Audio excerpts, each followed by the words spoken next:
Hi நண்பர்களே, இன்னைக்கு வந்து மறுபடியும் ப்ரௌனி ரெசிபி தான் பார்க்க போகிறேன். இது கொஞ்சம் கிளியராக இருக்கும்.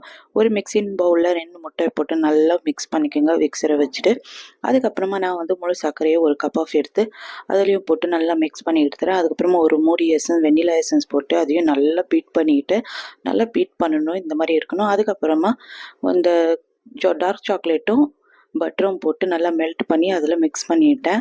அதுக்கப்புறமா ஒரு ஜல்லடை எடுத்து வச்சுட்டு அதில் வந்து 1/4 கப் கொக்கோ பவுட்ரு, 1 கப் மைதா, அரை ஸ்பூன் பேக்கிங் பவுட்ரு இதெல்லாம் போட்டு நல்லா ஜலிச்சு எடுத்துக்கோங்க. அதுக்கப்புறமா நம்ம ஒன் சைடாகவே மிக்ஸ் பண்ணிக்கிட்டே வரணும்.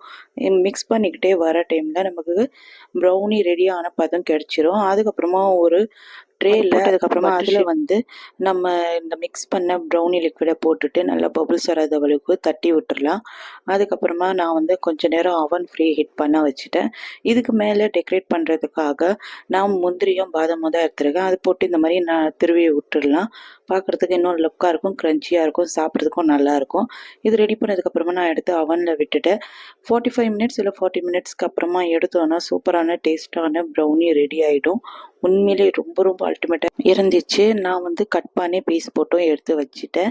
என் பொண்ணுக்கு கொடுத்தேன். சாப்பிட்டு செம்மையாக இருக்குதுன்னா உண்மையிலே ரொம்ப ரொம்ப டேஸ்ட்டாக சூப்பராக வந்துச்சு. இந்த தடவை நான் 1 2 தடவை ட்ரை பண்ணேன். அதை விட இது ரொம்ப பெஸ்ட்டாக வந்துச்சு. கண்டிப்பாக ட்ரை பண்ணி பாருங்கள்.